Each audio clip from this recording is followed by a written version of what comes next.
الحمد لله رب العالمين والعاقبة للمتقين والصلاة والسلام على سيدنا ومولانا محمد وعلى آله وصحبه أجمعين.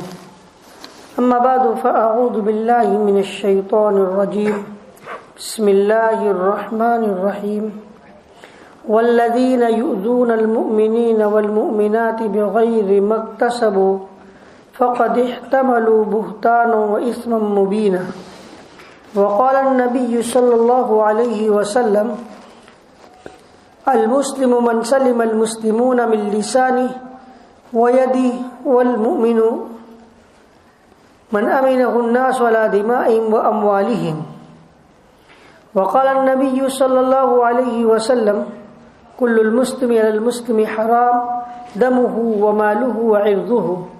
وقال النبي صلى الله عليه وسلم: لا يؤمن أحدكم حتى يحب لأخيه ما يحب لنفسه. صدق الله العظيم وصدق رسوله النبي الكريم. محترم حضرات، آج ایک موضوع جس موضوع پر بات کرنی ہے وہ ہے اسلامی معاشرت. دیکھیے، آج کل لوگ نماز پڑھ لیتے ہیں، روزہ رکھتے ہیں، حج ادا کرتے ہیں، تہجد پڑھتے ہیں، قرآن پاک کی تلاوت کی پابندی کرتے ہیں، ذکر و اذکار میں لگتے ہیں. اس کو وہ لوگ اپنے آپ کو اس کے کرنے سے نیک سمجھتے ہیں. بس اب میں بہت نیک ہو گیا، بہت پرہیزگار ہو گیا. لیکن اس کی دوسری طرف کی جو عملی زندگی، معاشرتی زندگی ہے، گھریلو زندگی، وہ بہت کمزور ہوتی ہے، وہ بالکل ناقص ہوتی ہے. اس کی طرف توجہ نہیں ہوتی، اس کی طرف توجہ نہیں. حالانکہ ہونا تو چاہیے تھا، دونوں میں مضبوط ہو. اس لیے آپ دیکھیے، ہمارے مدرسوں کے اندر ایک کتاب پڑھائی جاتی ہے، ہدایہ، 4 جلدوں کے اندر، بڑی موٹی موٹی، اور اس کے 3 جو حصے ہیں، ایک حصہ عبادت کا ہے اور 3 حصہ معاشرت کا ہے. اس سے اندازہ لگائیے کہ معاشرت والی زندگی کی کتنی اہمیت دی ہے. گھر میں بیوی کو برابر ستا رہا ہے، لیکن باہر بہت نیک ہے، تہجد پڑھ رہا ہے، روزے رکھ رہا ہے، اور قرآن پاک کی تلاوت، صفحہ اولیٰ میں پابندی. معاملات کے اندر بہت کچا، لین دین میں، مگر صفحہ اولیٰ کی پابندی.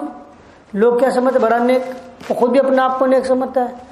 اس لیے یہ معاشرتی زندگی بہت بہتر ہونا ضروری ہے، اور اس کی طرف بھی توجہ دینا بہت ضروری ہے. اس پر ہی آج پورا بیان ہے. اور یہ جو بیان محمود المواعظ جو کتاب ہے حضرت مفتی صاحب دامت برکاتہم العالیہ کی، اس کتاب کا ایک جو بیان ہے اس کو آپ کے سامنے میں پڑھ رہا ہوں. فرمائے میرے مقابل احترام بھائیوں، ابھی آپ کے سامنے قرآن پاک کی ایک آیت اور نبی کریم صلی اللہ علیہ وسلم کی چند ارشادات پڑھے گئے. یہ سورہ احزاب کی آیت ہے، والذین یؤذون المؤمنین والمؤمنات، کہ جو لوگ ایمان والے مرد اور ایمان والی عورتوں کو بغیر مکتسب، بغیر اس کے کہ انہوں نے کوئی ایسا کام کیا ہو جس کی وجہ سے وہ لائق سزا ٹھہرے، ان کو تکلیف پہنچانا چاہتے ہیں. ایسے لوگ اپنے اوپر بہتان اور سری گناہ کا بوجھ لے رہے ہیں. اور نبی کریم صلی اللہ علیہ وسلم کا ارشاد ہے کہ مسلمان وہ ہے جس کی زبان اور ہاتھ کی تکلیفوں سے دوسرے مسلمان محفوظ رہے. بہت نیک، ظاہری عبادت میں اتنا پابند جس کا کوئی حد نہیں، لیکن پڑوسی کو تکلیف پہنچا رہا ہے. جو جسے ملے بس اس زبان سے برا بھلا کہنا، گالی گلوچ کرنا، اور کوئی بھی شخص اس سے اپنے آپ کو محفوظ نہ سمجھے. اس لیے فرمایا جس کی زبان اور ہاتھ کی تکلیفوں سے دوسرے مسلمان محفوظ رہے. اور مومن وہ ہے کہ جس سے لوگ اپنی جان اور مال کے سلسلے میں اس کی طرف سے مامون ہو. اور حضور صلی اللہ علیہ وسلم نے فرمایا: کل المسلم علی المسلم حرام دمہ ومالہ وعرضہ. پورا کا پورا مسلمان دوسرے مسلمان کے اوپر حرام ہے، اس کی جان بھی، اس کی عزت اور آبرو بھی، اور اس کا مال بھی۔ اور حضور صلی اللہ علیہ وسلم نے یہ فرمایا کہ تم میں سے کوئی آدمی مومن نہیں ہو سکتا یہاں تک کہ اپنے بھائی کے لیے وہی بات پسند کرے جو اپنے لیے پسند کرتا ہے۔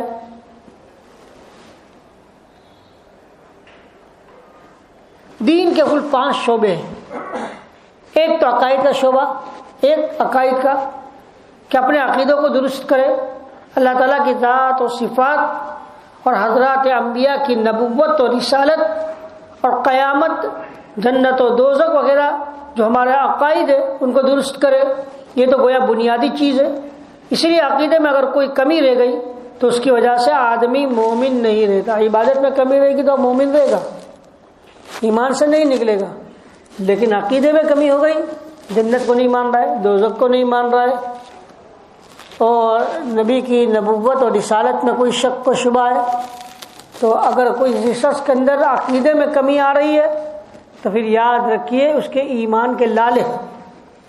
اور دوسرا شعبہ عبادات کا ہے، وہ شعبہ ہے کہ جس کے ذریعے سے بندہ اللہ تبارک و تعالیٰ کے ساتھ اپنا تعلق مضبوط کرے اور اس کے ذریعے سے گویا اللہ کا حق ادا کرنے کی کوشش کرے۔ ان عبادات میں نماز ہے، روزے ہے، زکوٰۃ ہے، حج ہے، یہ سب اسلام کے بنیادی فرائض قرار دیے گئے ہیں۔ دیکھیے یہ عبادت اس کا تعلق حقوق اللہ سے ہے، اور میں نے 3 چیزیں بتائی، معاشرت کے اعتبار سے، اخلاق، معاملات۔ تو یہ جو 3 چیزیں ہیں اس کا تعلق کس سے؟ حقوق العباد سے۔ 4 چیزوں کے اندر ایک کا تعلق حقوق اللہ سے اور 3 چیزوں کا تعلق کس سے؟ حقوق العباد سے۔ اس سے آپ اندازہ لگائیے کہ یہ حقوق العباد کی کتنی اہمیت ہے۔ کل اسلام کے 5 شعبے، پہلا شعبہ عقائد جس کا تعلق تو ایمان سے، دوسرا عبادت جس کا تعلق حقوق اللہ سے، اور باقی 3 جو شعبے ہیں اس کا تعلق کیا ہے؟ حقوق العباد سے۔ تیسرا شعبہ ہے اخلاق۔ اخلاق کا مطلب یہ ہے کہ اللہ تعالیٰ نے ہمارے دل کو مختلف کیفیتوں کے ساتھ فرمایا ہے، اور ہمارے دل میں مختلف کیفیتیں پیدا فرمائی، اچھی بھی اور بری بھی۔ کوئی عمل ہم کرنے جا رہے ہیں، اس عمل کے متعلق دل میں ایک کیفیت ہو کہ یہ عمل اللہ کو راضی اور خوش کرنے کے لیے کر رہا ہوں، کسی قسم کی ناموری یا شہرت یا لوگوں کے نزدیک ہماری عزت ہو، کوئی چیز مطلوب نہ ہو، اس کو شریعت کی اصطلاح میں اخلاص کہتے ہیں۔ ہر عمل، ہر عبادت اخلاص کے ساتھ ادا کرنے کا ہمیں حکم دیا گیا ہے۔ باری تعالیٰ نے فرمایا وَمَا أُمِرُوا إِلَّا لِيَعْبُدُوا اللَّهَ مُخْلِصِينَ لَهُ الدِّينَ۔ اور اگر اس میں کوئی جذبہ کار فرماؤ، دل میں خیال ہو کہ میں نماز پڑھوں، مجھے نماز پڑھتے وقت دیکھ کر لوگوں کے دلوں میں میرے متعلق یہ خیال پیدا ہو کہ یہ اللہ کا بڑا عبادت گزار بندہ ہے، نام آوری کے لیے، لوگوں کی نگاہوں میں اچھا بننے کے لیے نماز پڑھے، تو یہ نماز جو ہے وہ اللہ کے لیے نہیں رہی بلکہ لوگوں کے لیے بن گئی، اور اس پر بجائے اس کے کہ ہمیں کچھ ثواب ملتا الٹی سزا ہوگی۔ یہ اخلاص کے مقابلے میں ریا، سمعہ اور دکھلاوا اور شہرت ہے۔ اسی طریقے سے ایک ہوتی ہے دنیا سے بے رغبتی، کہ آدمی اپنا دل دنیا کی طرف نہ لگائے، آخرت کی فکر کرے، دنیا کی طرف سے اس کا دل ہٹا ہوا ہو، آخرت کی طرف متوجہ ہو، جس کو زہد سے تعبیر کیا جاتا ہے۔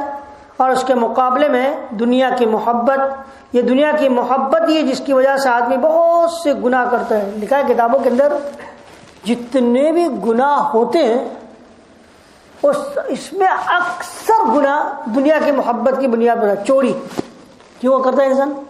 مال کی محبت، مال یعنی دنیا۔ اور ڈاکہ کیوں کرتا ہے؟ یہی دنیا کی محبت۔ تو دنیا کی محبت کی بنیاد پر انسان اکثر گناہ کرتا ہے۔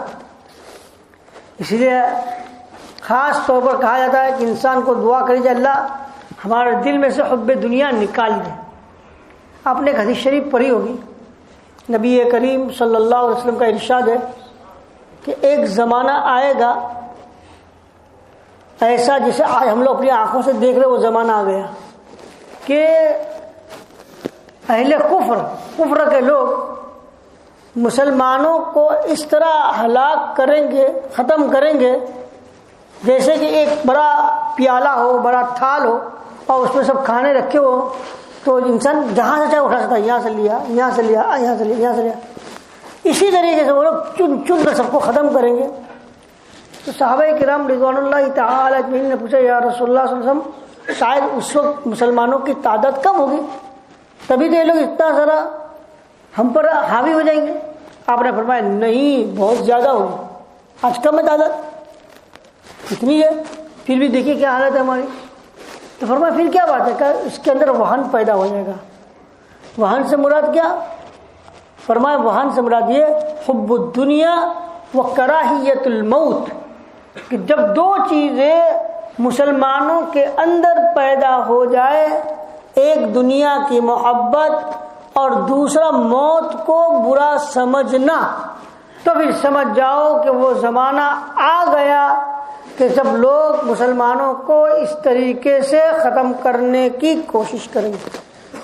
اب دیکھیں جس ملک پر چاہے اہل کفر حملہ کر سکتے، کوئی مسلمان کے ملک کی طاقت نہیں ہے ان کے ساتھ مقابلہ کرنے کی. وجہ کیا؟ یہی دنیا کی محبت تمام لوگوں کے دلوں میں آ گئی اور موت سے گھبراہٹ. صحابہ کرام میں دونوں چیزیں نہیں تھی، بالکل دنیا سے محبت صحابہ میں نہیں تھی، کوئی دنیا سے مطلب نہیں، اور موت کو تو پسند کرتے تھے، موت کو تو گلے لگا رہے تھے، موت سے تو محبت کرتے تھے. اسی طرح تکبر کی کوئی آدمی دوسروں کو حقیر سمجھے اور اپنے آپ کو برا سمجھے، اس کے بالمقابل آدمی اپنے آپ کو دوسروں سے حقیر سمجھے، جس کو تواضع کہتے ہیں. یہ جو دل کی مختلف کیفیت ہے اسی کو شریعت کی اصطلاح میں اخلاق سے تعبیر کیا جاتا ہے. یہ بہت بنیادی حیثیت رکھتے ہیں، بلکہ اعمال کے مقابلے میں بھی اخلاق کو اونچا درجہ دیا گیا ہے. اعمال سے اخلاق کو اونچا درجہ دیا گیا ہے اور اس کو ترجیح دی گئی ہے. اس لیے اگر اس میں بگاڑ آئے گا تو اعمال بھی اپنی حیثیت کھو دیں گے. دل کے اندر تکبر پیدا ہو گیا، جتنے بھی اعمال کرو. حدیث میں آتا ہے کہ لا يدخل الجنت من کان فی قلبی مثقال ذرۃ من کبر، وہ شخص جنت میں داخل نہیں ہوگا جس کے دل میں رائے کے دانے کے برابر تکبر ہو. دیکھیے اگر ہمارے دل کے اندر کسی مسلمان بھائی کے بارے میں کینہ پیدا ہو گیا، کپٹ بغض پیدا ہو گیا، حدیث شریف میں آتا ہے کہ اس کی کوئی نماز اور اس کی کوئی عبادت قبول نہیں اور اس کی دعا قبول نہیں ہوتی. اب ذرا بتائیے، اخلاق کی خرابی کی بنیاد پر اعمال ختم ہو رہے ہیں. اس لیے کہا جاتا ہے کہ اخلاق کو اچھا بنا. اگر اخلاق اچھے تو اعمال باقی ہیں، اگر اخلاق بگڑ جائیں گے تو اعمال بھی ختم ہو جائیں گے. اسی کو فرمایا. اس لیے اگر اس میں اعمال میں اخلاق میں بگاڑ آئے گا تو اعمال بھی اپنی حیثیت کھو دیں گے. دل میں ریا آ گیا، کسی کو سنانا آ گیا، شہرت کا جذبہ ہے، نماز پڑھو گے، روزہ رکھو گے، پیسے خرچ کرو گے، مسجد بناؤ گے، مدرسہ بناؤ گے، یہ غریبوں کی مدد کرو گے، یہ سارے اعمال بیکار ہیں. آپ سمجھتے ہو کہ یہ اعمال ہمیں جنت میں لے جائیں گے؟ تو نہیں لے جائیں گے. یہ اخلاق کی درستگی بڑی اہمیت رکھتی ہے. ہمیں اپنے اخلاق کو سنوارنا، ہمیں اپنے اخلاق کو اچھا بنانا یہ بہت ضروری ہے، بہت ضروری. انسان کو اللہ تبارک و تعالیٰ نے توفیق دے دی تہجد پڑھنے کی، ذکر و اذکار کی، قرآن پاک کی تلاوت کی.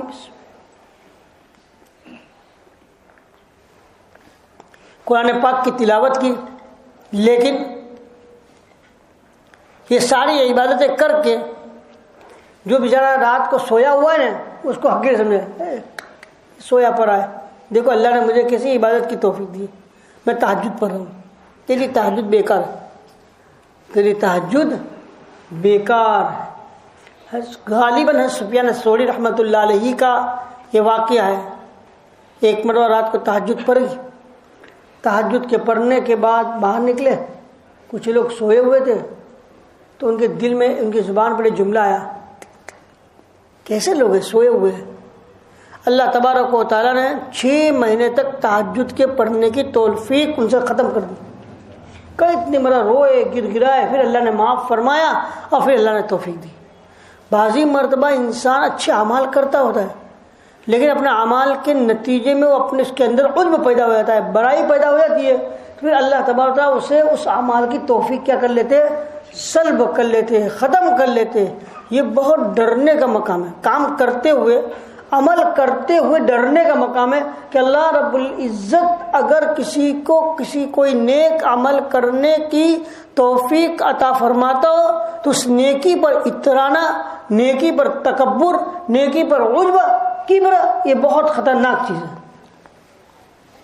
آج ہم جس دور سے گزر رہے ہیں، دل کی کیفیات کے متعلق تو کوئی تذکرہ ہوتا ہی نہیں۔ دل کی ایسی خطرناک بیماریاں ہیں جو آدمی کے دین کو ختم کر دیتی ہے۔ لیکن اگر آج کسی کو کینسر ہو جائے یا کسی کو اور مہلک مرض ہو جائے تو اس کے متعلق ہمارے دل میں ہمدردی ہوتی ہے کہ بیچارہ کینسر میں مبتلا ہو گیا، کتنا خطرناک بیمار ہو گیا۔ اگر اس کے پاس انتظام نہیں ہے تو اس کے علاج معالجے کے سلسلے میں اس کا تعاون کرتے ہیں، لوگوں کو متوجہ کرتے ہیں۔ لیکن آج ہمارے قلوب میں یہ سب خطرناک بیماریاں کینسر جیسی بھری ہوئی ہے لیکن ہمیں اس کا احساس تک نہیں۔ یہ بہت اہم چیز ہے۔ صوفیہ کے یہاں تصوف میں اسی کی طرف توجہ دلائی جاتی ہے، ان بیماریوں کو دل میں سے ختم کر کے اچھائیوں کو پیدا کرنے کی کوشش کی جاتی ہے اور اسی کا نام ہے اخلاق۔ 14 شعبہ ہے معاملات۔ ہم بازار میں بیٹھ کر کے خرید و فروخت کرتے ہیں، کسی کے پاس کوئی چیز رہن کے طور پر رکھی، کسی سے کوئی چیز گروی کے طور پر لی، کوئی چیز لے کر اپنے اوپر دی یا اس سے لی، یہ سب کام معاملات کہلاتے ہیں۔ یہ بھی دین کا ایک شعبہ ہے، اس کے متعلق بھی شریعت نے ہمیں ہدایتیں دی ہیں۔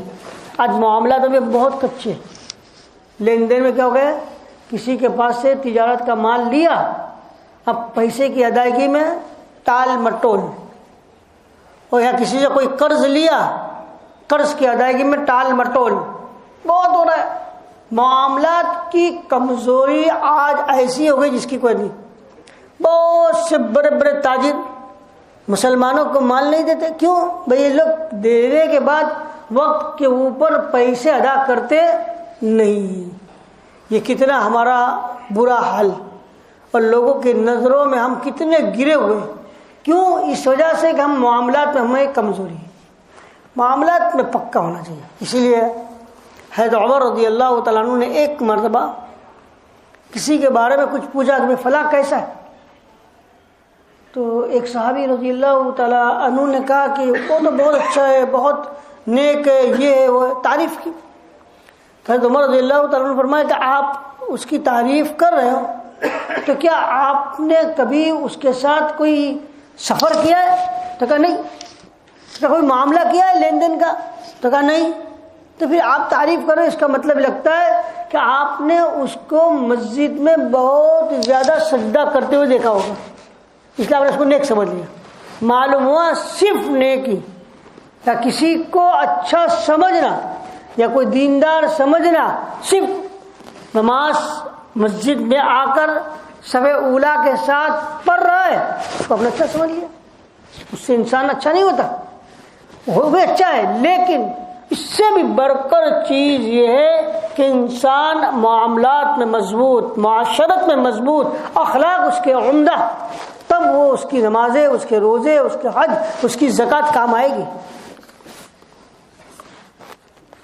بلکہ آج تو الٹا معاملہ ہو گیا ہے، اچھی نماز کیوں پڑھتے ہیں؟ تاکہ لوگوں کو آسانی سے ٹوپی پہنا سکیں، لوگ اس کو دیندار سمجھیں گے، اچھا اور نیک سمجھیں گے۔ اب ہو جائے گا کسی کے پاس کہ بھائی مجھے اتنی ضرورت ہے، قرض لینا ہے، کہا بیچارہ بہت نیک ہے، کیوں کہ میں نے اس کو ہمیشہ پہلی صف میں نماز پڑھتے ہوئے دیکھا ہے۔ اس کو بیچارے کو نماز کی وجہ سے نیک سمجھ کر اس کے ساتھ کیا کر لے گا، معاملہ کر لے گا، اس کو قرض دے دے گا، پھر وہ بھول جائے گا، بت گیا معاملہ۔ نہیں، دیکھیے اللہ کے نیک، اب صحابہ کرام رضوان اللہ تعالی اجمعین کی زندگیوں کو دیکھیں، اور اسی طریقے سے تابعین، تبع تابعین، اولیاء اعظام کی زندگی کو دیکھیں، وہ لوگ معاملات میں کتنے پکے تھے، صاف ستھرے تھے، معاملات کی صفائی بہت اہم چیز ہے. معاملات کی صفائی بہت اہم چیز ہے. مجھے برابر یاد ہے، بہت وقت پہلے ہے، بہت سال ہو گئے، حضرت مولانا عبد الرحمن صاحب خلیاسری دامت برکاتہم اسی مسجد میں تشریف لائے تھے اور پرانوں کا جوڑ تھا اور آپ بیٹھے ہوئے تھے.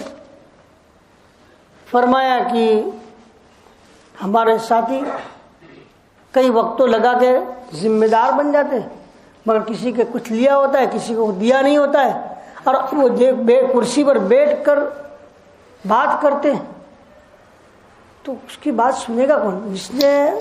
جس کا لے کر دیا نہیں ہوگا وہ ایک دوسرے کو کہتے دیکھا وہ میرا ادا تو کرتا نہیں، باتیں کرتا ہے.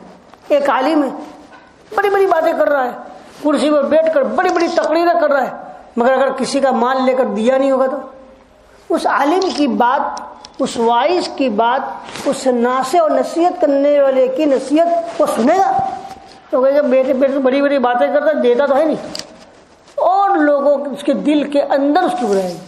معلوم ہوا کہ معاملات کی صفائی، معاملات میں پاک اور صاف رہنا، بہتر رہنا ایک بہت ضروری چیز ہے. اور پانچواں شعبہ معاشرت. اصل حضرت مفتی صاحب دامت برکاتہم العالیہ کو اس کتاب اور اس واعظ کے اندر جو بات عرض کرنی ہو معاشرت، یہ پانچواں شعبہ ہے. معاشرت کا مطلب یہ کہ اللہ تعالیٰ نے انسان کو ایسا پیدا فرمایا ہے کہ وہ تنہا زندگی گزار نہیں سکتا، بلکہ اس کو زندگی گزارنے کے لیے اپنے ابنائے جنس، اپنے جیسے دوسرے انسانوں کے ساتھ رہنا پڑتا ہے. بلکہ اکیلے زندگی گزارنے سے شریعت نے منع کیا ہے. ہمارے یہاں رہبانیت یعنی لا رہبانیت فی الاسلام، بلکہ ہمیں یہ کہا گیا کہ سماج میں رہو، اللہ کے حکم کے مطابق زندگی گزارو. المسلم الذي يخالط الناس ويصبر على آذاهم خير من المسلم الذي لا يخالط الناس ولا يصبر على آذاهم. جو مسلمان لوگوں کے ساتھ مل جل کر رہتا ہے اور ان کی طرف سے پہنچنے والی تکلیفوں پر صبر کرتا ہے، وہ اس مسلمان کے مقابلے میں جو تنہا رہتا ہے، جس کی وجہ سے لوگوں کی طرف سے کوئی تکلیف پہنچتی نہیں، جس پر صبر کرنے کی ضرورت پیش آئے، تو پہلے مسلمان اس دوسرے سے بہتر ہے. ایک مسلمان لوگوں کے ساتھ رہتا ہے اور کسی طریقے سے لوگوں سے مل جل کر رہتا ہے، اور لوگوں کے ساتھ رہنے کی وجہ سے کسی کو تکلیف پہنچتی ہے تو اس پر صبر کرتا ہے.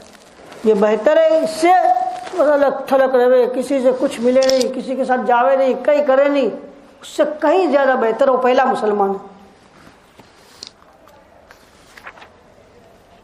تو بہرحال معاشرت کا مطلب یہ کہ ہم جب زندگی گزارے اپنے اعزاء کے ساتھ، رشتہ داروں کے ساتھ، ماں باپ سے، بھائی بہن سے، دادا دادی، نانا نانی، دوسرے رشتہ داروں سے واسطہ پڑتا ہے. باہر نکلے گا تو پڑوسی کا گھر لگا ہے اس کے ساتھ واسطہ پڑے گا، دکان پر بیٹھے گا تو جو لوگ اس کے پاس آئیں گے معاملہ کرنے کے لیے ان سے سابقہ پڑے گا، سفر کرے گا تو اس میں اجنبی اور دوست و احباب کے ساتھ واسطہ پڑے گا.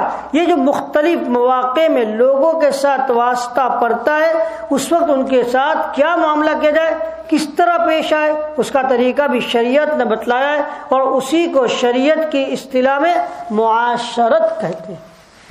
بیوی کے ساتھ رہتا ہے کیسے رہنا چاہیے، بچوں کے ساتھ رہتا ہے کیسے رہنا چاہیے، ایک انسان جماعت میں گیا اپنے ساتھیوں کے ساتھ کیسے رہنا چاہیے، دکان پر آیا گاہکوں کے ساتھ کیسے رہنا چاہیے، پڑوسیوں کے ساتھ کیسے رہنا چاہیے. یہ اصل چیز ہے، یہ کیا ہے، اصل چیز ہے. اسی لیے آج کل لوگ کوئی معاملہ ہوتا ہے کسی سے تو بھائی تحقیق کیا کرتے ہیں، پڑوسی کو پوچھتے نا بھائی تمہارا پڑوسی کیسا ہے، معاملات میں کیسا ہے، اخلاق میں کیسا ہے. کس کو پوچھتے لوگ زیادہ تر، یا تو اس کا خاص دوست کو پوچھیں گے، خاص دوست کو بھی نہیں پوچھیں گے، وہ بھی چھپا لے گا، مگر پڑوسی کو پوچھیں گے. اس کو پوچھیں گے پڑوسی، تحقیق جو ہوتی ہے پڑوسی سے ہوتی ہے. تو اب اگر اس کا تعلق پڑوسی کے ساتھ اچھا ہوگا اور پڑوسی کے ساتھ وہ اچھا سلوک کرتا ہوگا تو پھر پڑوسی اس کی کیا کریں گے، تعریف کریں گے. اس لیے غالباً حضرت عبداللہ ابن مبارک رحمۃ اللہ علیہ کا جو پڑوسی تھا اس نے اپنا گھر بیچنے کے لیے نکالا تو اس گھر کی قیمت تھی اس زمانے کے اعتبار سے 1000 درہم. 1000 درہم، اور اس نے قیمت لگائی 2000 درہم. تو لوگوں نے پوچھا یہ کیا 2000 قیمت نہیں چلتی؟ تو کہ 1000 قیمت میرے گھر کی اور 1000 قیمت میرے پڑوسی کی.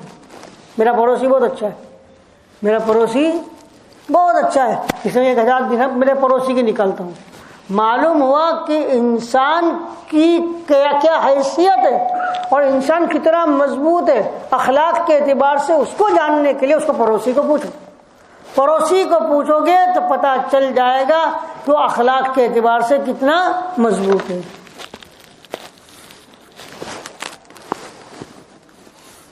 یہ معاشرت جو ہے وہ دین کا ایک بہت اہم شعبہ ہے. قرآن پاک میں اللہ تبارک و تعالیٰ نے بعض مقامات پر معاشرت کے بعض مسائل کو بہت تفصیل سے بیان کیا ہے. عبادات کے مسائل اتنی تفصیل سے نہیں بیان کیے. نماز کا حکم قرآن میں 60 سے زیادہ جگہ پر ہے، لیکن نماز کی ادائیگی کا طریقہ قرآن میں کہیں تفصیل سے بتایا نہیں گیا. نبی کریم صلی اللہ علیہ وسلم نے اپنے عمل سے نماز امت کو سکھلا کر ایک ہدایت کر دی، صلو کما رأیتمونی اصلی، کہ تم نماز پڑھو اس طرح جیسا کہ تم مجھے نماز پڑھتے ہوئے دیکھ رہے ہو. لیکن معاشرت کے بعد احکام ہوئے جو قرآن کریم میں تفصیل سے بیان کیے گئے. نماز کو پڑھنے کا مکمل طریقہ قرآن نے نہیں بتلایا، لیکن نبی اکرم صلی اللہ علیہ وسلم نے بتلایا. لیکن معاشرت کے احکامات بہت سارے قرآن نے تفصیل سے بتلائے. مثلا ایک آدمی دوسرے کے گھر جا رہا ہے تو اس کو اجازت لے کر اندر داخل ہونا چاہیے. استئذان یعنی کسی کے گھر میں جانے سے پہلے اجازت طلب کرنا. باقاعدہ قرآن میں اس مسئلے کی تفصیل بیان کرنے کے لیے پورے 2 رکوع لائے. صرف کسی کے گھر گئے تو اس کے گھر میں کس طرح آپ اجازت لے کر اس کے گھر میں داخل ہوں گے، کتنا 2 رکوع پورے مستقل اس کے اندر اس کے سارے احکام بیان کیے. اس کے باوجود بھی آج کیا ہے، کسی کے جہاں جاتے ہیں تو بس کس طرح لینا چاہیے. حدیث میں 3 مرتبہ اجازت ہے. پہلے السلام علیکم، السلام علیکم. ہمارے اعتبار سے اگر سلام تو نہیں، اب بیل ہے. 1 مرتبہ مارو آہستہ، پھر دوسری مرتبہ، پھر تیسری مرتبہ. اگر اجازت نہیں ملتی، جواب نہیں آتا، چلو چلے جاؤ، کیا ہو جاؤ، واپس ہو جاؤ. تمہیں وہ اجازت دینا چاہتا نہیں ہے. اور یہ بھی نہیں ہے کہ بس مانگتے ہی رہو کرتے رہو. آج کل تو لوگ جاتے ہیں کسی کے گھر پہ آتے ہیں، شریعت نے کیا بتلایا؟ قرآن شریف حدیث سے 3 مرتبہ دھیرے سے مارا، دھیرے سے دبا کے رکھتے. اتنا تیز بجائیں گے بیچارہ اندر کسی ایسی پوزیشن میں ہے کہ جو آپ کا جواب نہیں دے سکتا، وہ پریشان ہو جائے. مثال اگر بڑی بیت الخلاء میں، اب وہ بیچارہ کیا کرے؟ وہ آپ کے بیل بجانے سے وہ آ نہیں سکے گا، لیکن اب اس کو کتنی تکلیف ہوگی. اب بار بار زور سے اگر آپ نے 1 مرتبہ بجا کر کھڑے رہے، انتظار کیا، اگر وہ آ گئے ٹھیک، نہیں تو چلے گئے، کون سے بات کر لیں.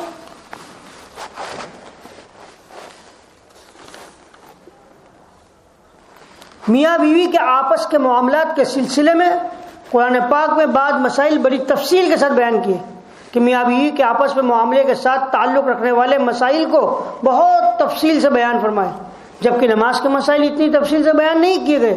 اس سے اندازہ ہوتا ہے کہ معاشرت کی حیثیت شریعت کی نگاہ میں کیسی ہے، اس کو کتنی اہمیت دی گئی ہے. آج ہم نے اس شعبے کو گویا دین سے نکال دیا ہے. آج کل تو ہمارے یہاں دین کا خلاصہ صرف اتنا ہی ہے، کچھ عبادات ادا کر لے، اور عبادات میں بھی صرف نماز، اور نماز بھی کس طرح ادا کرتے وہ ہم ہی جانتے کہ ہماری نمازوں کا کیا حل ہے. تو بہرحال یہ معاشرت جو ہے وہ ایک بہت بڑا اہم شعبہ ہے. اس میں کوتاہی کی صورت میں بندوں کے بہت سارے حقوق ضائع ہوتے. حدیث پاک میں آتا ہے نبی کریم صلی اللہ علیہ وسلم سے پوچھا گیا کہ ایک عورت ہے جو بہت زیادہ اہتمام کرتی ہے عبادت کا اور نماز اور روزہ وغیرہ کی پابند ہے، لیکن اس کے پڑوسیوں کے ساتھ اس کا سلوک اچھا نہیں ہے، تو نبی کریم صلی اللہ علیہ وسلم نے فرمایا وہ جہنمی. کتنے بھی نماز پڑھ لو، روزہ رکھ لو، زکوٰۃ ادا کر لو، لیکن اگر پڑوسی کو تکلیف پہنچا رہے ہو تو پھر نماز روزہ زکوٰۃ سائڈ پہ رہے گا. اللہ کے رسول صلی اللہ علیہ وسلم نے فرمایا وہ جہنمی. اس سے اندازہ لگا پڑوسی کو تکلیف پہنچانے کے بارے میں نبی کریم صلی اللہ علیہ وسلم فرما رہے تو بیوی کو ماں باپ کو تکلیف پہنچانے والا کتنا بڑا گنہگار ہوگا. ایک دوسری عورتیں جو فرائض پر اکتفا کرتی ہے، نوافل کا زیادہ اہتمام نہیں کرتی، لیکن پڑوسیوں کے ساتھ اچھا سلوک کرتی ہے اور اس کی وجہ سے پڑوسی اس سے راضی اور خوش ہے، تو نبی کریم صلی اللہ علیہ وسلم نے فرمایا وہ جنتی ہے.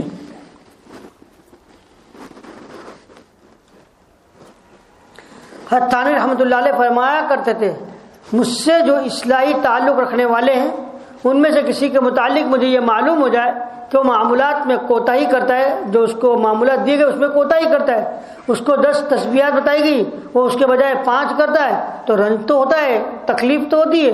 لیکن اگر کسی کے متعلق یہ معلوم ہو جائے کہ معاشرت سے تعلق رکھنے والے احکام کے اندر اس نے کوتاہی کر کے کسی کو تکلیف پہنچائی ہے تو حضرت رحمۃ اللہ علیہ فرماتے ہیں کہ اس کے متعلق میرے دل میں نفرت سی آ جاتی ہے. یہ اس کی بیوی کو تکلیف پہنچا رہا ہے، اس کے پڑوسی کو تکلیف پہنچا رہا ہے، اس کے والدین کو تکلیف پہنچا رہا ہے، یا اپنے دکان پر نوکری کرنے والے نوکر کو پریشان کر رہا ہے. اللہ تھانی فرماتے ہیں مجھے اس کے بارے میں دل میں نفرت پیدا ہو. حضرت فرمایا کرتے تھے کہ بھائی اگر تم کو صوفی بننا ہے، زاہد بننا ہے، عابد بننا ہے، بہت ساری خانقاہیں موجود ہیں، وہاں چلے جاؤ. ہمارے یہاں تو انسان بنائے جاتے ہیں، پہلے انسان تو بن جاؤ. زاہد بننا، مسلمان بننا، عابد بننا، صوفی بننا تو بات کی چیز ہے، کم سے کم جانوروں کی سطح سے بلند ہو کر انسان تو بنو.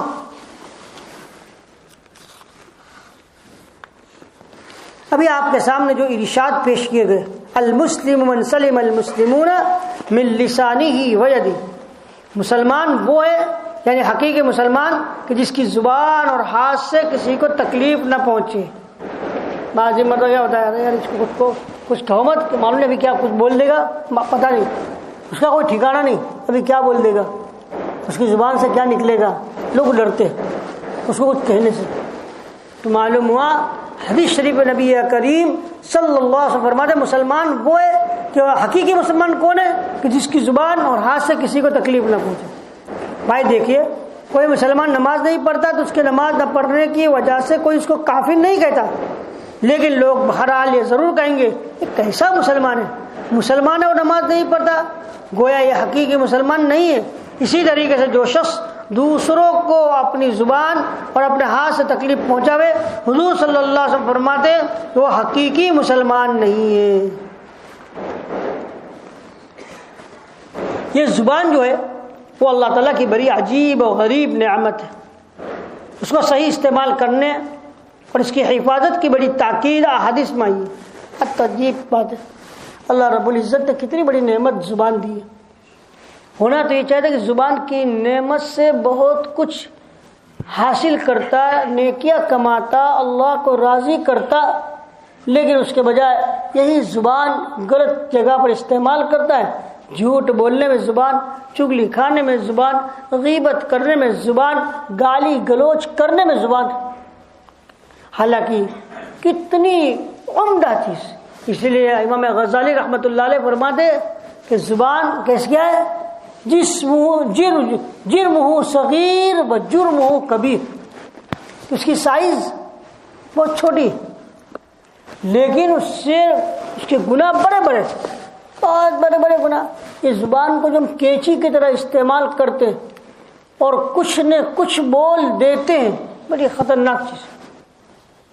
اگر آپ نے اپنی زبان سے کوئی کلمہ، کوئی بات ایسی کہی کہ سامنے والے کے دل کو ٹھیس پہنچی اور سامنے والے کے دل کو زخمی کر دیا، تو کیا فرمایا حدیث شریف میں؟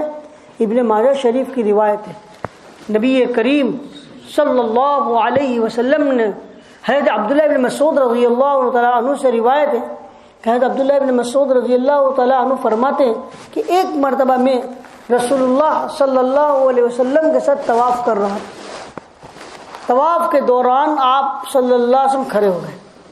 بیت اللہ کو دیکھ کر فرمایا اے بیت اللہ تو کتنا مکرم ہے، تو کتنا معزز ہے، لیکن تجھ سے بھی زیادہ ایک چیز اللہ کے نزدیک مکرم اور معزز ہے۔ اور حضرت عبداللہ بن مسعود فرماتے میرے کان کھڑے ہو گئے کہ بیت اللہ سے بھی زیادہ کون سی چیز معزز و مکرم؟ پھر اللہ کے رسول صلی اللہ علیہ وسلم نے فرمایا وہ انسانوں کا دل، انسان کا دل اللہ کے نزدیک بیت اللہ سے بھی زیادہ معزز مکرم۔ آج ذرا ہمیں پتہ چل جائے اور ہم وہاں موجود ہو کہ بھئی کچھ دشمن بیت اللہ کو گرانے کے لیے آ رہے ہیں، آپ ذرا بتائیں کہ آپ کے اندر جتنی طاقت اور قدرت ہوگی آپ صرف کر دیں گے، استعمال کر لیں گے بیت اللہ کو بچانے کے لیے کہ بھئی کون ہے؟ مگر افسوس ہے کہ یہاں تو آپ یہ کر رہے اور ادھر آپ اور ہم اپنی زبان کے ذریعے کتنے لوگوں کے دلوں کو ٹھیس پہنچا دے اور کتنے بیت اللہ کو گراتے ہیں ہمیں معلوم، تو ہمیں پرواہ نہیں، کتنی خطرناک چیز ہے یہ زبان جو ہے وہ اللہ تعالیٰ کی بڑی عجیب و غریب نعمت ہے، اس کو صحیح استعمال کرنے اور اس کی حفاظت کی بڑی تاکید احادیث میں آئی ہے۔ قرآن پاک میں بھی اللہ تعالیٰ کا ارشاد ہے ما یلفظ من قول الا لدیہ رقیب عتید، کہ آدمی جو بات اپنی زبان سے نکالتا ہے تو اللہ تعالیٰ کی طرف سے ایک فرشتہ مقرر ہے جو اس کی باتوں کو نوٹ کرتا ہے۔ ہم جو بولتے ہیں تو ہمارا بولا ہوا بول تحلیل نہیں ہو جاتا بلکہ وہ سب اللہ تعالیٰ کے یہاں ریکارڈ ہوتا ہے۔ کل کو قیامت میں جب ہمارے ہاتھ میں نامہ اعمال دیا جائے گا تو آدمی اس کو دیکھ کر کیا کہے گا؟ ما لہذا الکتاب لا یغادر صغیرۃ ولا کبیرۃ الا احصاها، اس نوشتے کو کیا ہو گیا کہ کوئی چھوٹا بڑا گناہ رہا ہی نہیں کہ اس کو لکھا نہ گیا۔ ابھی یہاں جب لکھتے نا یا کسی کو معلوم پڑ جائے کہ بھئی یہاں کیمرہ لگایا ہوا ہے یا ہماری بات ریکارڈ ہو رہی ہے اور تو کیا کریں گے؟ بہت دھیان سے توجہ سے بولیں گے۔ آپ کو فون پر یہ معلوم ہو جائے کہ میں جو بات کر رہا ہوں میری بات کیا کر رہا ہے، سامنے والا ریکارڈ کر رہا ہے، تو کیا کریں گے آپ اپنے بولنے میں احتیاط ہو جائے گا، اس طرح بولیں گے کہ میری بات پکڑی نہ جاوے۔ اللہ فرماتا ہے کہ یہ تو دنیا کا ریکارڈ ہے، آپ جو کچھ بھی بولتے ہو ایک فرشتہ موجود ہے تمہارے پاس اور وہ فرشتہ تمہاری ہر بات کو کیا کرتا ہے؟ لکھتا ہے۔ اب ذرا بتائیے ہمیں کتنا چوکنا ہو کر اور کتنا سوچ سمجھ کر بولنا چاہیے کہ اللہ رب العزت نے ایک فرشتہ مقرر کیا اور وہ فرشتہ ہماری ہر بات کو کیا کرتا ہے؟ محفوظ کر لیتا ہے، کیچ کر لیتا ہے۔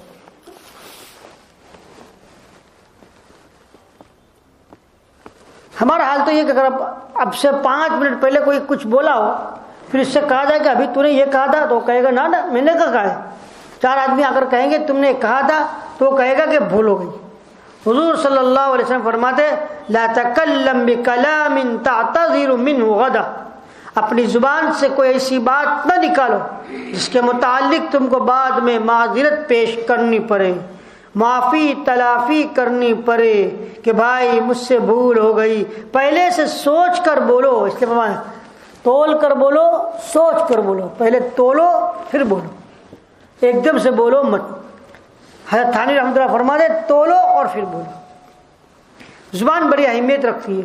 بخاری شریف میں نبی کریم صلی اللہ علیہ وسلم فرماتے من یضمن لی ما بین لحیی وما بین رجلی اضمن له الجنہ، جو مجھے اپنے اس عضو کی گارنٹی دے جو اس کے دونوں جبروں کے درمیان ہے، یعنی زبان اور اس عضو کی گارنٹی دے جو اس کے دونوں ٹانگوں کے درمیان ہے، یعنی شرمگاہ، وہ ان اعضاء کو غلط استعمال نہیں کرے گا تو حضور اکرم صلی اللہ علیہ وسلم فرماتے ہیں میں اس کو جنت کی گارنٹی دیتا ہوں۔ حضرت عقبہ بن عامر رضی اللہ تعالیٰ عنہ ایک بڑے جلیل القدر صحابی، وہ فرماتے کہ ایک مرتبہ میں نے نبی کریم صلی اللہ علیہ وسلم سے نجات حاصل کرنے کا طریقہ دریافت کیا تو حضور صلی اللہ علیہ وسلم نے 3 باتیں ارشاد فرمائی۔ ان میں پہلی بات یہ تھی امسک علیک لسانک، اپنی زبان کو قابو میں رکھ۔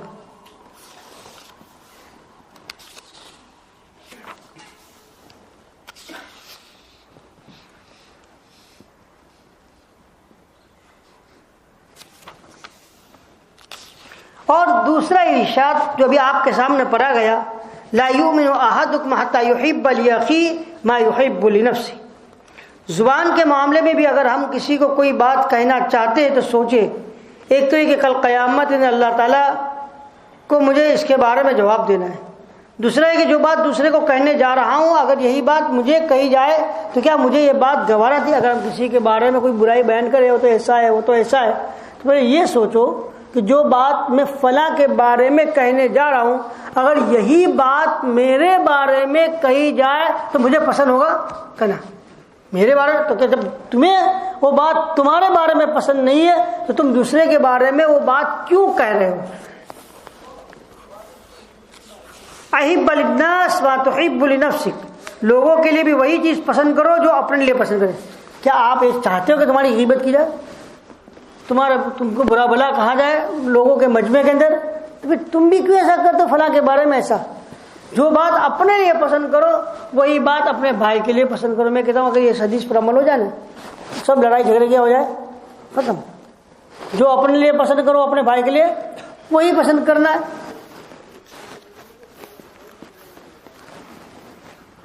ہے مفتی محمد تقی عثمانی دامت برکاتہم فرماتے ہیں کہ ایک مرتبہ میں نے غیبت کے متعلق ایک مضمون جنگ کے اندر لکھا تو ایک وکیل صاحب کا خط آیا کہ آپ نے تو ہماری زندگی کا مزہ کرکرا کر دیا، چند احباب ساتھ مل کر کچھ باتیں ادھر ادھر کی کر لیتے ہیں تو اس کی وجہ سے ذرا لطف آ جاتا ہے، اور آپ نے تو یہ کہا کہ غیبت ہے اور اس کی وجہ سے گناہ ہوگا، تو جو زندگی کا تھوڑا بہت لطف تھا وہ بھی ختم ہو گیا۔ حضرت فرماتے کہ میں نے اس کے جواب میں لکھا کہ دوسروں کی غیبت اور پیٹھ پیچھے برائی کرنے میں آپ کو جو مزہ آتا ہے تو آپ نے ذرا سوچا کہ اگر کوئی آپ کی اس طرح غیبت کرے گا تو کیا آپ کو یہ گوارا ہوگا؟ کیا آپ کو اس کی یہ پسند ہوگا؟ جب خود آپ کو اپنے لیے یہ بات پسند نہیں تو اپنے بھائی کے لیے کیسے پسند کرتے ہو؟ معاشرت کی درستگی کے لیے حضور پاک علیہ الصلوۃ والسلام نے ایک ایسا اصول بتا دیا کہ اگر ہم اس کو اختیار کر لیں تو کسی سے کچھ بولنے کی ضرورت نہیں۔ جو معاملہ ہم دوسرے کے ساتھ کرنے جا رہے ہیں پہلے سوچ لو کہ اگر وہ معاملہ میرے ساتھ کیا جاتا تو میں اس کو برداشت کرتا۔ مثلا آپ کسی کو گالی دینا چاہتے تو سوچ لیجئے اگر کوئی ہمیں گالی دے تو ہمیں اس کو گوارا ہے۔ اگر آپ کسی پر تہمت لگانا چاہتے ہیں تو پہلے سوچ لیجئے کہ اگر ہم پر کوئی تہمت لگائے تو کیا ہم اس کو برداشت کر لیں گے؟ ہمارا نفس کسی کی ماں بہن کو بری نگاہ سے دیکھنا چاہتا ہے تو پہلے سوچ لے کہ اگر کوئی شخص ہماری بہن کو بری نگاہ سے دیکھے تو کیا ہم اس کو پسند کریں گے؟ جب وہ پسند نہیں کرتے تو یہ کیوں پسند کرتے ہو؟ ہم نے دو پیمانے بنا رکھے، ہمارے پاس دو ماپ ہے، لوگوں کے لیے الگ اور اپنے لیے الگ۔ یہ طریقہ اچھا نہیں ہے۔ ضرورت ہے کہ حضور صلی اللہ علیہ وسلم نے ہمیں جو بتلایا ہے احب للناس ما تحب لنفسک، کہ لوگوں کے لیے وہی چیز پسند کرو جو اپنے لیے پسند کرتے ہو، تو ہماری معاشرت جنت کا نمونہ بن سکتی ہے۔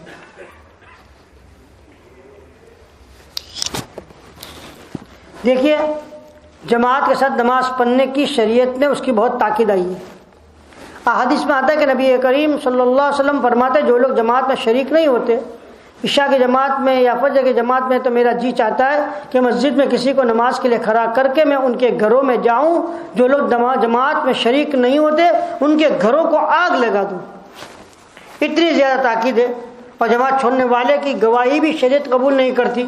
وہ جماعت کے ساتھ نماز کی بڑی تاکید آئی ہے۔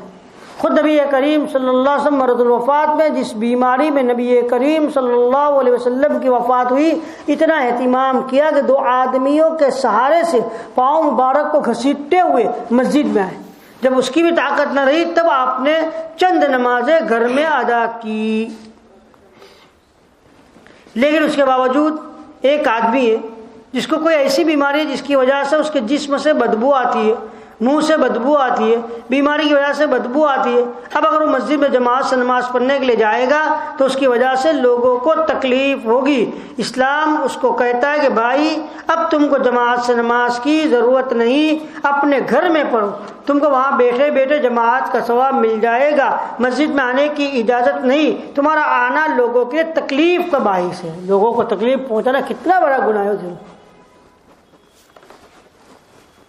حجر اسود کا بوسہ دینا کتنی بڑی فضیلت ہے۔ حجر اسود تو یمین اللہ کہا گیا ہے، حجر اسود کو اللہ تعالیٰ کا ہاتھ قرار دیا گیا ہے، اس کے چھونے سے، اس کے بوسہ دینے سے گناہ جڑ جاتے ہیں۔ لیکن تاکید فرمائی حضرت عمر رضی اللہ تعالیٰ عنہ کو حضور اقدس صلی اللہ علیہ وسلم نے فرمایا تم تو انا آدمی ہو، یعنی کہیں تم یعنی مضبوط آدمی، تم توانا آدمی ہو، مضبوط آدمی ہو، کہیں تمہاری وجہ سے کسی کو تکلیف نہ پہنچے، تکلیف پہنچا کر بوسہ دینے کی شریعت میں اجازت نہیں۔ یہ آج کل جو لوگ کر رہے ہیں دھکم دھکا، ایک ادھر گرا ہے ایک ادھر گرا اور بوسہ لے کر کیا فائدہ اتنے سارے کو گرا کر۔ تو بوسہ دینا اتنی بڑی فضیلت ہے، لیکن اگر کسی کو ہم سے تکلیف پہنچتی ہو تو اس کی اجازت نہیں ہے۔ دیکھیے شریعت ہماری زندگی کے آداب سکھلاتی ہے۔ آپ کے گھر میں آپ کی بیوی آپ کے بغیر کھانا نہیں کھائے گی۔ آپ کو یہ معلوم ہے کہ اب آپ نماز کے بعد کہیں سیر سپاٹے کے لیے نکلیں گے، رات کو 12 بجے آپ گھر پہنچیں گے، بیوی بیچاری آپ کے انتظار میں بھوکی بیٹھی ہے، پوچھا کھانا؟ اب آپ کو نہیں آنا تھا تو اس کو پہلے سے بتلا دیتے کہ میں آج آنے والا نہیں ہوں، تم وقت پر اپنا کھانا کھا کر سو جائیو، میں آرام سے آؤں گا۔ اس کو خبر نہ دے کر کے ہم نے اس کو تکلیف پہنچائی ہے۔ مفتی تقی صاحب رحمت برکاتہ نے کسی جگہ لکھا ہے، میں نے پڑھا یاد نہیں ابھی، کہ اگر تمہارا معمول روزانہ 11 بجے 10:30 بجے رات کو گھر پہنچنے کا ہے یا 10 بجے، اور اتفاق سے کوئی کام آ گیا ضروری اور 10 یا 15 منٹ دیری ہو جائے، کتنے منٹ کہہ رہا ہوں میں، 10 یا 15 منٹ دیری ہو جائے گی، تو آپ کے لیے ضروری ہے کہ آپ اپنی بیوی کو فون کر دو کہ میں آج 10 بجے نہیں پہنچوں گا بلکہ 10:15 کو پہنچوں گا، تاکہ یہ 15 منٹ بھی اس کو تکلیف نہ ہو اور وہ پریشان نہ ہو۔ یا کسی کی بھی شادی نہیں ہوئی تو ماں باپ انتظار کر رہے، اس کو معلوم ہے کہ میں جب جاؤں گا تب میری ماں میرے ساتھ کھانا کھائے گی، میری ماں میرا انتظار کر کے بیٹھی ہوگی۔ اب اگر وہ وقت سے زیادہ اس کو ہو جاوے تو اس کو چاہیے کہ اپنے گھر پہ اطلاع کر دے کہ میں ابھی تھوڑی دیر بعد پہنچوں گا۔ یہ شریعت کتنا خیال کر رہی دیکھیے۔ اور آج ہم اور آپ کچھ نہیں سمجھتے، کہیں چلے گئے، دوست کے ساتھ ادھر نکل گئے، اب جو روزانہ کے پہنچنے کا جو ٹائم گھر میں جانے کا ہے اس سے بہت دیر سے پہنچے، کچھ بھی اثر نہیں ہوتا۔ ارے بھائی دیر ہو گئی، وہ بیچاری بیٹھی ہوئی ہے گھر پہ 10 بجے سے لے کر 11 ساڑھے 11 تک بھوکی، وہ تو بیچاری کچھ نہیں بولے گی، اس سے تو اخلاق سیکھنا ہے، وہ کچھ نہیں بولے گی آپ کو۔ لیکن یہ جو خاموش رہی اور آپ نے اس کو جو تکلیف پہنچائی، بہت بڑا گناہ۔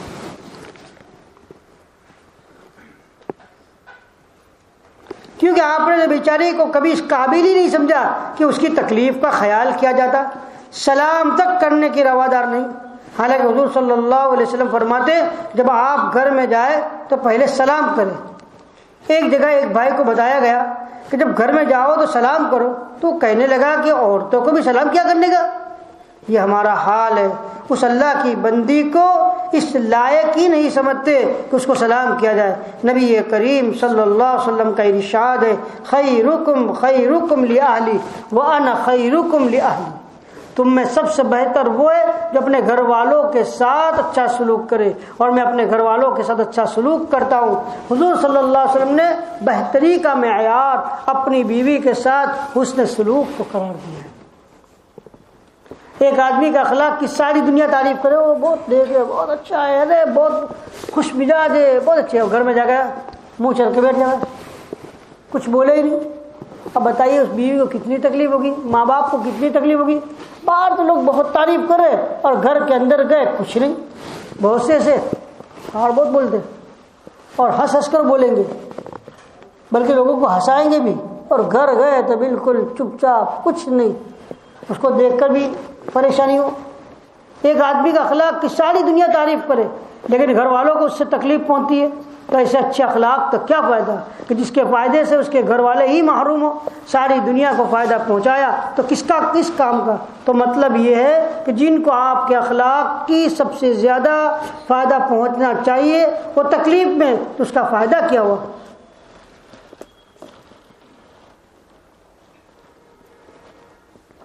ایک اور بات بھی سمجھ لے، اس کا واسطہ ہم لوگوں کو زیادہ پڑتا ہے۔ شریعت نے ہمیں آداب بتلا ہے کہ کسی کا انتظار کرنا ہے تو اس انتظار کے لیے بھی باقاعدہ اصول ہے۔ آپ کو کسی کا کام ہے، بازی مدہ کیا ہوتا ہے، اب وہ انسان نماز پڑھ رہا ہوتا ہے تو چاہیے تھا کہ بھائی پیچھے بیٹھ جائے تو فارغ ہو جاوے کہ جو آپ کو ضرورت ہے جو آپ کو کام ہے اس کو کہو. لیکن ہوئے کہو ابھی وہ بیچارہ بیٹھا ہے اور ابھی سلام پھرا اس کے پاس پہنچ گئے. اب اس کو تسبیح پڑھنی ہے, کچھ اور پڑھنا ہے, کچھ اور معمولات ہے وہ پڑھنا نہیں پڑھ پائے گا. یا نماز پڑھ رہا ہے وہ جا کے بیٹھے گا سامنے. اب بیچارہ اس کو نماز میں کیا خیال رہے گا یہ یار. تو تمہیں جب اس کی کوئی ضرورت ہے تم اس کا انتظار کرو تو پیچھے بیٹھ کر کرو تاکہ اس کو ڈسٹرب نہ ہو.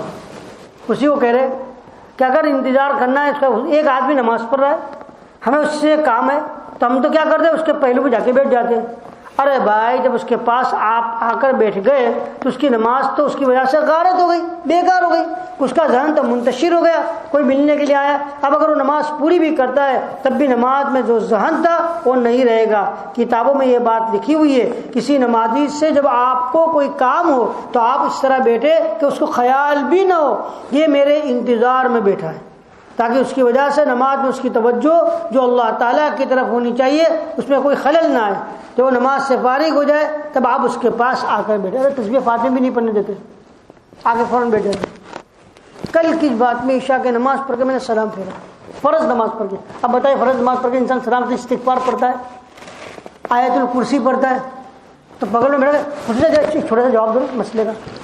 بھائی مجھے آیت الکرسی تو پڑھ لو, میں آیت الکرسی تو پڑھ لوں. ارے چھوٹا سا سوال ہے, چھوٹا سا تو مسئلہ ہے, بتا دو اس میں کیا ہے. تو مجھ سے کہا اب کتنی تکلیف ہو گئی. میں نے کہا بھائی تم سمجھدار انسان ہو, آیت الکرسی نہ پڑھوں گی تو اس کا منہ خراب. یعنی میں نے غلط کام کیا اس سے اچھا کیا کہ یہ مسئلے کا جواب نہیں دیتا اتنا چھوٹا. میں ایک دین کی بات پوچھ رہا ہوں, مگر تو وہ تو سوچ کہ تو کون سا کام. پھر میں نے کہا کام خیر نماز پوری ہو جائے مت پوچھ لینا. اتنی تیز نماز پڑھ کے بھاگ گیا پوری ہو گئی. اب نماز کے بعد اس وقت نہیں ہے پوچھے, اب میں فارغ ہوں نماز کے بعد, اب پوچھنے کا وقت اس کے بعد نہیں ہے. اب تو اس کو باہر جانا ہے نا. ایسے لوگ ہوتے ہیں. بعض لوگ مسجد میں راستے میں نماز کی نیت باندھ دیتے, آنے جانے والوں کو اس کی وجہ سے تکلیف ہوتی ہے, شریعت اس کی اجازت نہیں دیتی. اس طرح راستے کے اندر پارکنگ کا مسئلہ, آپ راستے میں ایک طرف سے آ رہے ہو اور آپ کا کوئی دوست سامنے سے اسی راستے پر آ رہا ہے اور آپ کو اس سے کوئی بات کرنی ہے تو راستے پر بیچ میں کھڑے ہو گئے دو لوگ. اب ذرا آنے جانے والوں کو تکلیف ہو رہی ہے. شریعت نے اس بات کا خاص دھیان دیا ہے کہ کسی کو بھی ہم سے تکلیف کسی بھی کام میں نہ پہنچے. اب پیچھے سے ہارن کی آواز آ رہی ہے تو آپ بڑے غصے کے ساتھ گھور کر اس کی طرف دیکھتے, گویا آپ کی شان میں کوئی گستاخی ہو گئی ہو, اس کی طرف مڑ کر دیکھتے. ایک تو تکلیف پہنچا رہے ہو اور گویا پیچھے والے کو یہ حق بھی نہیں کہ ہارن دے کر اس کو متوجہ کرے. یہ ہمارا حال ہو گیا ہے, شریعت ہمیں اس کی اجازت نہیں دیتی. کسی جگہ اپنی گاڑی رکھنی ہو تو ایسی جگہ پر رکھنی چاہیے کہ کسی کو اس کی وجہ سے تکلیف نہ ہو. اگر ہمیں راستے میں بات کرنا ہے تو ایسی جگہ کھڑے رہ کر بات کرے کہ اس کی وجہ سے کسی کو تکلیف نہ ہو. یہ سارے آداب جو شریعت نے سکھلائے, اسلامی آداب غیر ممالک میں ہیں یا غیروں میں ہیں. یعنی جو اخلاق ہمیں آقا صلی اللہ علیہ وسلم نے سکھلایا وہ سارے اخلاق وہ سارے آداب وہ لوگ اپنا رہے. اب چلے جائیے ان لوگوں کی بستیوں میں, ان لوگوں کے محلات میں, یہ ساری چیزیں اچھی طرح ملے گی. آپ یورپ میں چلے جائیں, وہاں ذرا سی بات پر ایک دوسرے کی تکلیف کا اتنا زیادہ خیال رکھتے ہیں کہ ہم اور آپ تو اس کا تصور بھی نہیں کر سکتے. وہاں دیکھا کہ وہ لوگ معاشرت کے آداب کا اتنا زیادہ لحاظ کرتے. کہیں راستے میں کسی کی گاڑی خراب ہو گئی تو ہم نے دیکھا, ایک دفعہ ہم ایک جگہ جا رہے تھے, راستے میں کسی وجہ سے ہماری گاڑی رک گئی. ایک گورا اپنی گاڑی میں تیزی سے جا رہا تھا, اس نے ہمیں دیکھا, پھر آگے جا کے گاڑی روکی اور لوٹ کر کے آیا اور پوچھتا ہے کہ آپ لوگوں کو میری کوئی ضرورت ہے؟ میں ایک بار صبح اذان سے پہلے فجر کی نماز مجھے احمد آباد پڑھنی تھی, میرے گاؤں سے نکلا یہاں آنے کے لیے, راستے میں گاڑی خراب ہو گئی, میں کھڑا تھا, وہ میرا ساتھی جو تھا وہ ذرا اتر کے کچھ کہیں اور کچھ چیز لینے کے لیے گیا, اندھیرا بالکل. ایک شخص آیا گاڑی لے کر کھڑا رہا, مجھے کہا کہاں سے اتارا, میں نے کہاں سے اتارا, مجھے کہتا ہے میری کوئی ضرورت ہے؟ ہندو تھا. میں نے کہا نہیں, میں کھڑا ہوں تمہارے پاس جب تک تمہارا ساتھی نہ آئے, کچھ کام ہوگا. یہ اخلاق غیر تھا، بلکہ اس سے بھی زیادہ. میں پتا امریکہ کے اندر ایک سفر کر رہا تھا، ڈیٹروئٹ سے فلوریڈا آ رہا تھا، اور میں پلین کے اندر بیٹھا. میرے بازو کے اندر ایک امریکن کپل تھا. ایئر ہوسٹس پیزا لے کر آئی، مجھے بھی دیا، ان کو بھی دیا. میں نے واپس کیا، میں نے کہا کہ وداؤٹ میٹ پیزا ہو تو مجھے دو. تو اس نے کہا تھوڑی دیر میں دیکھ کر آتی ہوں ہے کہ نہیں. تو گئی، تھوڑی دیر لگ گئی. میں دیکھ رہا ہوں کہ سب کھانا شروع کر دیا. وہ دونوں کپل جو میرے بازو میں، انہوں نے کھانا نہیں شروع کیا. دونوں تو میں تعجب میں پڑا ہوں کہ بھائی میرا تو دے کر نہیں گئی، لیکن اس لیے میں نہیں کھا رہا ہوں، ان کے پاس موجود ہے کیوں نہیں کھا رہے، میری سمجھ میں نہیں آ رہا ہے. تھوڑی دیر بعد وہ شخص کھڑا ہوا امریکن، گیا اندر، اس ایئرسٹس کو بلا کر لایا اور کہا کہ اس کو تو پیزا دے. تو اس نے کہا کہ ہمارے پاس وداؤٹ میٹ پیزا نہیں ہے، میٹ والا ہی ہے، اس لیے میں کہاں سے لا کر دوں. اچھا تو چلیے.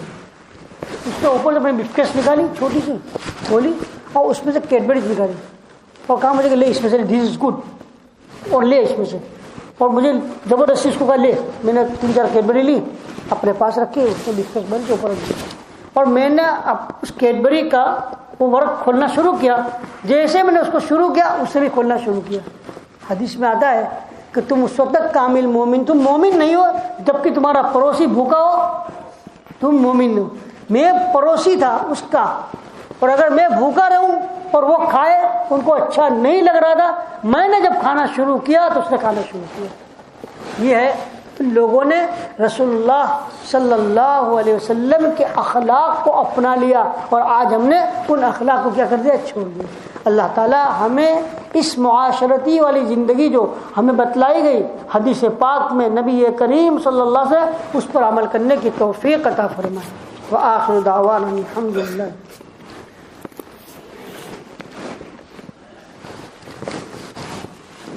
محترم عزیز ساتھیوں، گزشتہ مجلس میں یہ بات سامنے آئی کہ کچھ ساتھی بغیر بستر بچھائے مسجد میں سو جاتے ہیں. دیکھیے مسجد اللہ کا گھر ہے، یہاں اجازت نہیں ہے اس طریقے سے سونے کی. آپ جو ہے وہ برائے کرم گھر سے اپنا چادر یا بستر وغیرہ کچھ بھی لے کر آوے. اگر اس طریقے سے اگر کوئی ساتھی جو ہے وہ ہاتھ میں آیا آئندہ تو انشاءاللہ جو ہے وہ ہم ہماری اعتبار سے ان کو نہ کہتے ہیں تو آپ مسجد کے باہر جا کر سوئے یا پھر کوئی انتظام اور کر لیں. اس لیے کہ مسجد کے اندر بغیر بستر کی سونا ہے، بغیر چادر کی سونا ہے، اچھی بات نہیں ہے. دوسری بات یہ کہ بہت لمبے چوڑے بستر بچھا کر سوتے ہیں آپ لوگ، جس کی وجہ سے کافی ساتھیوں کو پریشانی ہوتی ہے. سردی ہے کہ ایسا نہ ہو کہ آپ کی وجہ سے جو ہے ساتھیوں کو باہر سونا پڑے. اس وجہ سے اپنے بستر ذرا مختصر کر لے. 4:05 پر اٹھائیں گے، 5:05 پر ذکر کی مجلس شروع ہوگی اور 5:35 پر دعا ہوگی انشاءاللہ. ذکر میں ایک بات کا خاص خیال رکھے کہ جن حضرات کو ذکر نہیں دیا گیا انہیں چاہیے کہ لا الہ الا اللہ پڑھتے رہے. پہلا کلمہ لا الہ الا اللہ، لا الہ الا اللہ یہ بھی افضل ذکر لا الہ الا اللہ ہے. اس کے علاوہ کوئی دوسری چیزیں نہ کرے، اس لیے کہ اگر انہیں اجازت نہیں ہے تو بس پہلا کلمہ پر کیا کرے، اکتفا کرے. دوسری بات یہ ہے کہ الحمدللہ اللہ تعالیٰ کا شکر ادا کیا ہے. اللہ رب العزت نے ہمیں یہ جو ہماری جو وقت ہے مسجد میں اللہ تعالیٰ ہمیں یہاں لا کر اس بات کی توفیق دی کہ کچھ کام کر لیں. تو جو حضرات آئندہ کل جسے کچھ کام نہیں ہے، چھٹی ہے، تو اس کو چاہیے کہ رات کو وصول کرے، کچھ زیادہ پڑھ لے کچھ دیر تک.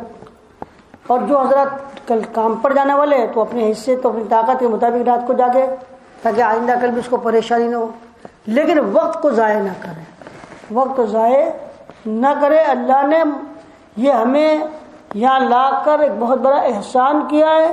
اس وقت کو غنیمت سمجھتے ہوئے کچھ حاصل کر کے جاوے، کچھ دعائیں کر لے، کچھ مانگ لے اللہ تعالیٰ سے، کچھ پڑھ لے. لیکن آپس میں بیٹھ کر دیکھیے حدیث شریف میں آتا ہے نبی کریم صلی اللہ علیہ وسلم کا ارشاد ہے کہ جب بندہ مسجد کے اندر دنیاوی باتیں کرتا ہے تو اللہ فرماتا ہے یا ولی اللہ اسکت. فرشتے کہتے اے اللہ کے ولی خاموش ہو.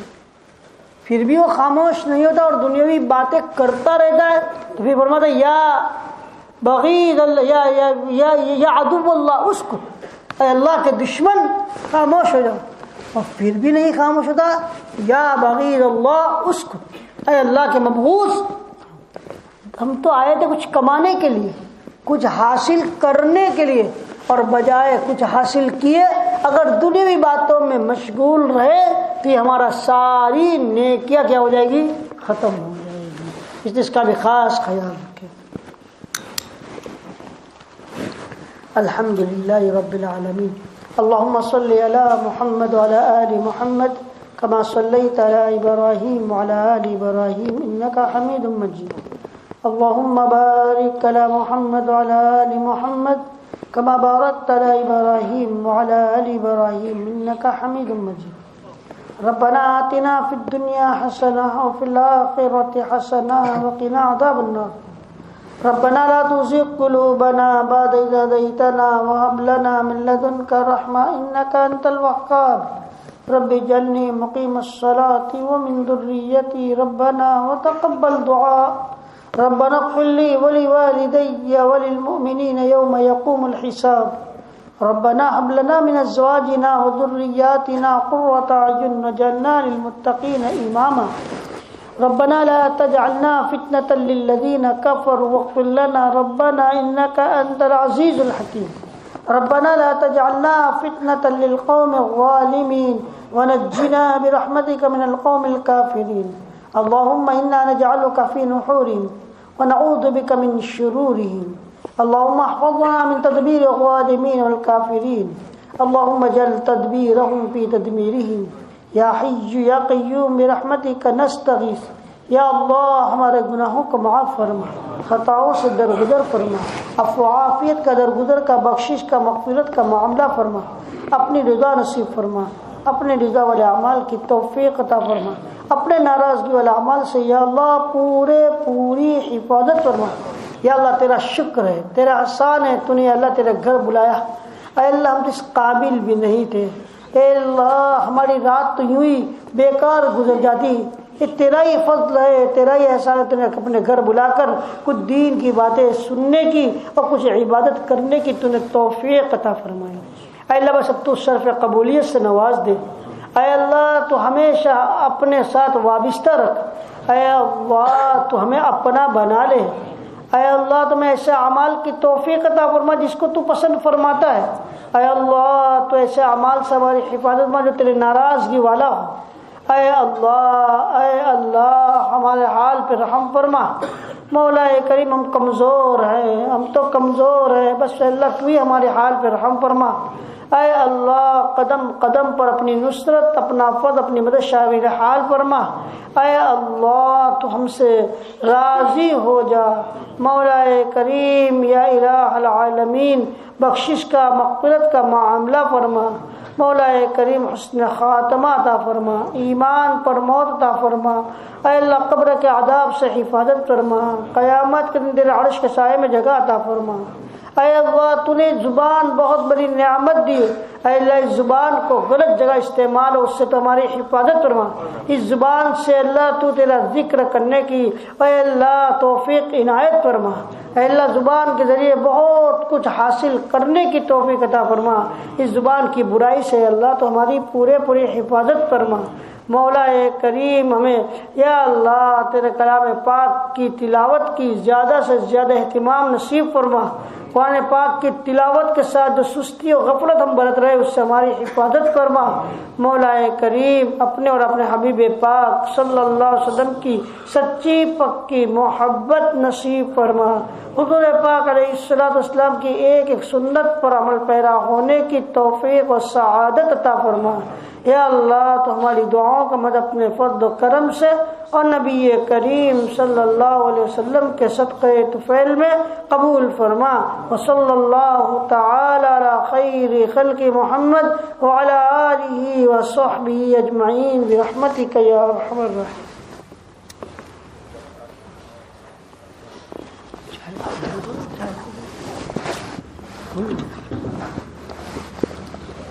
جو حضرات یہاں رکنے والے ہیں ان سے گزارش ہے کہ اپنے بستر بچھا کر فارغ ہو جائیں. البتہ پہلی صف میں بستر کوئی نہیں بچھائے, پہلی صف چھوڑ دیں. اور تمام حضرات چاہے رکنے والے ہوں یا جانے والے ہوں چائے پی کر جائیں.